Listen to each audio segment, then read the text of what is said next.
Hello guys အားလုံးမင်္ဂလာပါဆိုတော့ကျွန်တော်ဝူဘန်တန်တဲ့မကစားခင်ပွဲစဉ်တွေမှာဆိုလို့ရှိရင် Ruben Amorim နဲ့ press conference လုပ်တာရှိတယ်ဒါနဲ့ပတ်သက်ပြီးတော့ကျွန်တော်ဆွေးနွေးကြည့်အောင်ပါစိတ်ဝင်စားဖို့ကောင်းတဲ့အရာတွေပေါ့ဗျာဆိုတော့ဝူဘန်တန်နဲ့မကစားခင်မှာဆိုလို့ရှိရင်ဒီနီးပြဗီတာပါရီယာနဲ့ပတ်သက်ပြီးတော့သူအရင်ဆုံးစပြီးပြောထားတယ်ပေါ့လေနီးပြဗီတာပါရီယာကတကယ်ကို NOCR ကောင်းတဲ့အလုပ်တစ်ခုသူလုပ်ပြနေတယ်ဒီသူက3-4-3 system နဲ့ကစားနေပြီးတော့လက်ရှိချိန်မှာလည်းဗီတာပါရီယာတော်တော်လေးကိုကောင်းတဲ့အသင်းကိုတိဆောက်ထားတယ်ပေါ့ကစားမတချို့ကိုလည်းပြောင်းလဲလုပ်ထားတယ်အကြီးအသွေးကောင်းတဲ့ကစားမတွေလည်းသူတို့မှရှိတယ်ပေါ့နော်မက်ဒီယက်စ်ကူညာနဲ့ဝူဘန်တန်အသင်းရဲ့ကစားမအားလုံးဟာဆိုလို့ရှိရင်တကယ်ကိုအရေးအသွေးတွေရှိကြတယ်နောက်ပြီးတော့သူတို့အသင်းဟာကျွန်တော်နဲ့မကစားခင်ပွဲစဉ်မကစားခင်ကာလမှာဆိုလို့ရှိရင်အပြည့်အဝအနာရထားတဲ့အတွက်လန်ဆန်ဖြစ်နေကြမှာတည်ကြတယ်ဆိုပြီးတော့အမော်ရင်ကတော့ပြောရတယ်လက်ရှိချိန်မှာတော့ဒီဗီတာပါရီယာရဲ့ဝူဘန်တန်တော်တော်လေးကိုကောင်းနေဆိုတာကျွန်တော်တို့လက်ခံရမယ်နောက်ဆုံးကစားခဲ့တဲ့ international break ပြီးမှနောက်ဆုံးဒီ Leicester နဲ့ကစားအပြီး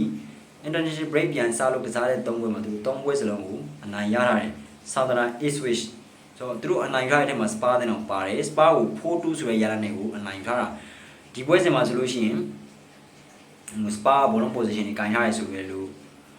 ဝူဘန်တန်ကဘောလုံးရလာတဲ့အခါမှာတကယ်ကိုကြောက်စရာကြီးပေါ့နော်လုံးဝကို quick transition တွေ direct play တွေကတော်တော်လေးကိုကောင်းတယ်ပေါ့နော်တော်တော်လေးကိုကောင်းတဲ့အထက်မှာပါတယ်သူတို့ကဂိုးကန်သွင်းချက်တွေလည်းအများအပြားယူသွားပြီးတော့ Spa ကို 4-2 ဆိုရတဲ့ပြက်ပြက်တသားကိုအနိုင်ထားနိုင်တယ်ပြောရလို့ရှိရင်လက်ရှိဖောင်က Manchester United တော့မှာပိုကောင်းတဲ့ဝူဘန်တန်ပါတော့ဝူဘန်တန်နဲ့ Manchester United ရဲ့ကြားထဲမှာဆိုလို့ရှိရင်အမှတ်3မှတ်ပဲကွာတယ်ဆိုတော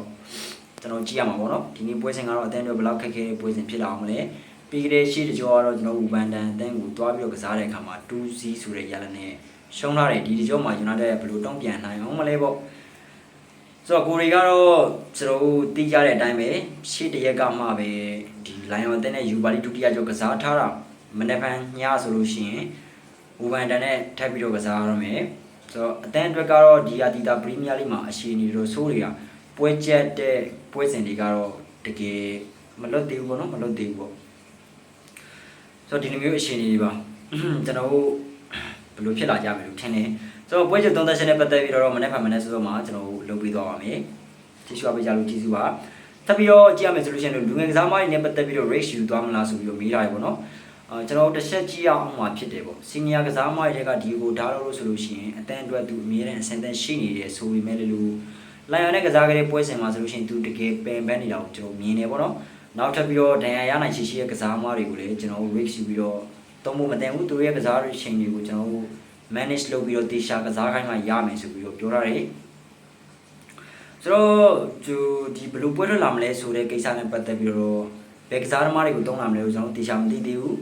ကျွန်တော်စီစဉ်ရအောင်မယ်ပေါ့နော်ဒါကတော့မနေ့ကမှသိရမှာဖြစ်တယ်ဆိုပြီးတော့ Amorim ကပြောထားပါတယ်ဆိုတော့လူငယ်ကစားသမားလေးတွေပေါ့နော် Harry Ames တို့ဒီလူငယ်ကစားသမားလေးကိုနေရာထပ်ပြီးတော့ပေးလာဖို့ရှိသလားတော့ပေါ့နော်ဘယ်လိုတွေလောက်လာမလဲပေါ့Harry Ames နဲ့ပတ်သက်ပြီးတော့ကျွန်တော်ထင်တာကတော့အခုချိန်မှာကျွန်တော်ကလေးတွေကိုထဲသွင်းကစားဖို့အတွက်အကောင်းဆုံးအချိန်တစ်ခုတော့မဟုတ်ဘူးပေါ့အကောင်းဆုံးရာသီမဟုတ်နေဘူးဒါပေမဲ့လို့ကျွန်တော်ဒီလိုလုံးမှပဲရမယ်ဆိုလို့ရှိရင်ကျွန်တော်ဒီလိုလုပ်ရမှာပါဆိုပြီးတော့ပြောထားတယ်တကယ်တမ်းပြောရလို့ရှိရင်ကျွန်တော်မှာ frame တစ်ခုမရှိနေဘူးအသင်းမှာ frame တစ်ခုမရှိနေဘူးဆိုတာအသင်းကသူများအသင်းလိုမျိုးအသားတကြ system တစ်ခုမှစနစ်ကျကစားနိုင်တဲ့အသင်းမဖြစ်သေးဘူးဆိုတဲ့အချိန်ဒီမှာလူငယ်ကစားမတွေကိုထဲသွင်းရတာတော်တော်လေးကိုတိုင်ပတ်တယ်သူတို့တည်းလေးဝန်ထုတ်ဝန်ဖို့ဖြစ်စေတယ်လို့တော်တော်လေးကိုတန်ဝါကြီးတဲ့ပြဿနာပါစီနီယာကစားသမားတွေတောင်မှရင်ဆိုင်ရခက်ခဲတဲ့ပြဿနာမျိုးကိုကျွန်တော်တို့လူငယ်ကစားသမားတွေရဲ့ဒီပခုံးပုံတင်ပြလိုက်လို့ရှိရင်တော့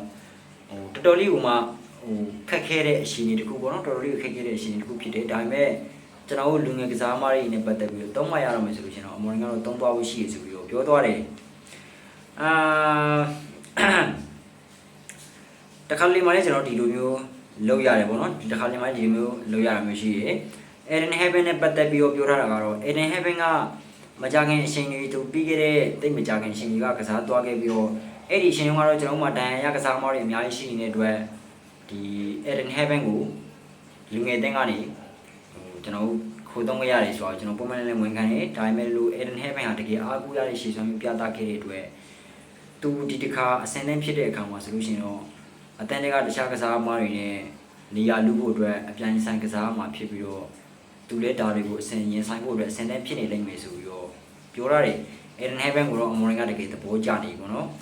တကယ်အားကိုးရတဲ့ကစားမဆိုတော့ကျွန်တော်မြင်ခဲ့ရတယ်ဒဏ်ရာရသွားလို့ဒါကျွန်တော်တို့နှမျိုးတသားဖြစ်ခဲ့ကြပြီးတော့ဘယ်လိုပြောရမလဲလက်ရှိချိန်မှာတော့ဒဏ်ရာရနေပေါ့ဗျာတော်တော်လေးနှမျိုးကောင်းပါတယ်တော်တော်လေးနှမျိုးကောင်းပါတယ်ဒဏ်ရာပြဿနာနဲ့ Manchester United ဆိုတော့ကျွန်တော်တွေ့ပြီးတော့မြင်ပြီးသားပါကျွန်တော်တို့တိုက်စစ်မှာအားကိုးရတဲ့အာမက်ဒီယာလိုဒဏ်ရာရနေတယ်လက်စင်ရိုမိုင်းရက်စ်တို့ဒဏ်ရာရနေတယ်ကွမ်လီပိုင်းမှာလည်းမရှိပါဘူးဆိုမှဒီမေဆန်မောင်းတို့ကိုဘီမိုင်တို့လုံးဝဒဏ်ရာရသွားတဲ့အခိုက်အတန့်တွေကျွန်တော်ရှိတယ်ပြီးလို့ရှိရင် one back position မှာကျွန်တော်လူမရှိဘူးဒီကိုဒါတော့တရားပဲရှိ Patrick Dorgu လောက်ပဲရှိတယ်ဆိုတော့ကျွန်တော်တိုက်စစ်ပိုင်းမှာနောက်ဆုံးပွဲစဉ်တွေမှာ Joshua Zexi လေးအားကိုးလို့ရလာတယ် Joshua Zexi ကိုယာတီကုန်ထိနာရတော့ပဲဆိုတော့ Queen ဘက်က Bruno Fernandes တို့ဘာလို့လဲလဲကျွန်တော်တို့တော်တော်လေးကိုစိုးရင်ရတဲ့အခြေအနေမျိုးရောက်လာပြီပေါ့နော်ဒီလိုကိစ္စတွေရောက်လို့တယ်အမော်ရင်ကတော့ဒီပွဲကစားကွင်းနဲ့ပတ်သက်ပြီးတော့သူ manage လုပ်ရှင်တဲ့အပိုင်းလည်းရှိကောင်းရှိပါလိမ့်မယ်ဆိုတော့နောက်တစ်ခုဆက်ကြည့်ရမယ်ဆိုလို့ရှိရင်တော့ဒီဒါဆိုလို့ရှိရင်ပေါ့နော် Shiro OBD တို့ဘာလို့ပွဲကစားကွင်း minute တွေအများကြီးပူရလာလို့ရှိလားလို့မေးထားတယ်ပေါ့နော်ဆိုတော့အမော်ရင်ကဒါပေါ့နော်ကျွန်တော်လည်းအဲ့လိုမျိုးထင်တယ်ကစားလိုက်ရလာလိမ့်မယ်လို့ထင်တယ်ဆိုပြီးပြောရတယ်ဒါကကျွန်တော်တို့မျှော်လင့်ထားတဲ့အရာပါ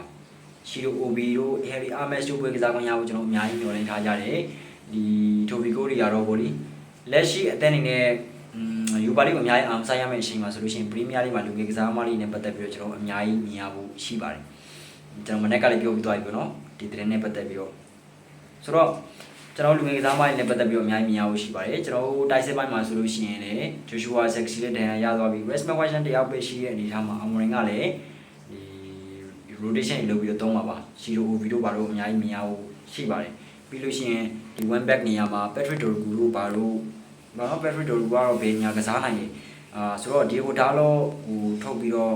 Patrick Dorgu နဲ့ Harry Ames one back ထားတဲ့ပုံစံမျိုးလေကျွန်တော်မြင်ကောင်းမြင်ရနိုင်တယ်ခန်းကြောင်မှာလည်း Eden Heaven တို့တက်တာလို့ရှိရင် Eden Heaven တို့ကစားမယ်ပေါ့ဗျာဒီလိုမျိုး senior ကစားသမားတွေနဲ့လူငယ်ကစားသမားတွေတွဲပြီးတော့တောင်းတဲ့ပုံစံမျိုးတွေကျွန်တော်အများကြီးမြင်ရပါမှာဆိုတော့နောက်တစ်ထပ်ပြီးတော့ပြောရလို့ရှိရင်တော့ဒီပြီးခဲ့တဲ့ပွဲစဉ်ကပေါ့နော် Bedelenidov တို့ Mazraoui တို့လူစားလေးခဲ့တဲ့ကိစ္စမှာတော့ဒီကစားသမားတွေကကျွန်တော်တို့ကိုယ်ကိုယ်တာကိစ္စတစ်ခုရှိတာလို့သူတို့ကိုနားခွင့်ပြုလိုက်ရတာဖြစ်တယ်ပေါ့နော်ဒါပေမဲ့လို့အခုတော့အရှာအရာအားလုံးအဆင်ပြေသွားပြီဖြစ်တယ်ဘောလုံးကတကယ်ကိုအရေးကြီးတဲ့ကိစ္စပေါ့နော်ဒါပေမဲ့လို့ဒီထက်ပိုအရေးကြီးတဲ့ကိစ္စရှိလာတဲ့အခါမှာလေကျွန်တော်တို့ဒီလိုမျိုးတွေကဖြစ်တဲ့စမြည်ဖြစ်တယ်ပေါ့နော်အခုတော့သူတို့တွေကနောက်ဘွယ်အတွက်ဆင်းသင်းဖြစ်နေကြပြီဆိုပြီးပြောတာကျွန်တော်တို့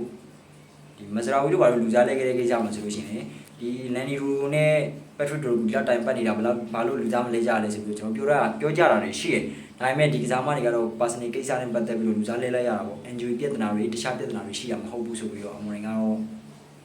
့ပြောပါတယ်ဆိုတော့ Onana နဲ့ပတ်သက်ပြီးတော့လေ Onana ဟာတကယ်ကောင်းခဲ့တယ်ဆိုပြီးတော့သူပြောသွားတယ်နောက်ပွဲစဉ်တွေတွေ့လဲ Andrew Onana အဆင်သင့်ဖြစ်နေရပါမယ်ဆိုပြီးပြောထားပါတယ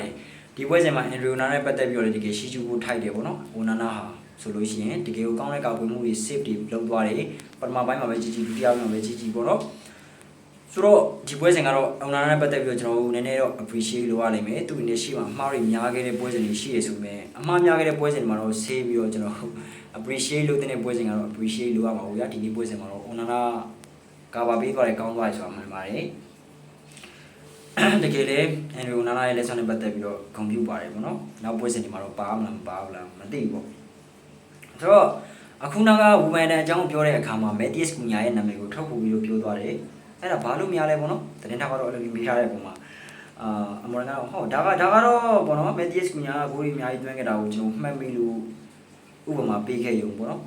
ဒီလောက်ပဲပေါ့ထွေထူးတော့မဟုတ်ဘူးဆိုပြီးတော့ပြောသွားတယ်လက်ရှိချိန်မှာလည်း Cunha နဲ့ Manchester United ကသတင်းတွေအများကြီးထွက်နေရဆိုတဲ့ပုံမှာသတင်းထောက်ကတော့အမော်ရီနဲ့ Cunha နဲ့ပတ်သက်ပြီးတော့သဘောကျမှုရှိသလားဆိုတာကိုသူရိုးစမ်းတာပေါ့နော်အမော်ရင်ကတော့ဒီ easy ပဲဒါကဆိုဝူဘန်နဲ့အတဲမှာဆိုလို့ရှိရင် Cunha သွင်းခဲ့တဲ့ဂိုးတွေအများကြီးရှိတဲ့အတွက်ဒါကိုဥပမာပေးရှင်တက်ပြောခဲ့တာပဲရှိတာပေါ့နော်ဘာမှတော့ထွေထူးတော့မရှိဘူးဆိုပြီးတော့ပြောသွားပါတယ်ကျွန်တော်ပွဲချုပ်သုံးသက်ရှင်နဲ့ပတ်သက်ပြီးတော့မနေ့ဖက်မနေ့စောစောမှာတင်ပြသွားဖို့ရှိပါတယ်ကြည့်ရှုအားပေးကြတဲ့အတွက်ကျေးဇူးအများကြီးတင်ပါတယ် see you in the next video subscribe လုပ်ကြပါဦး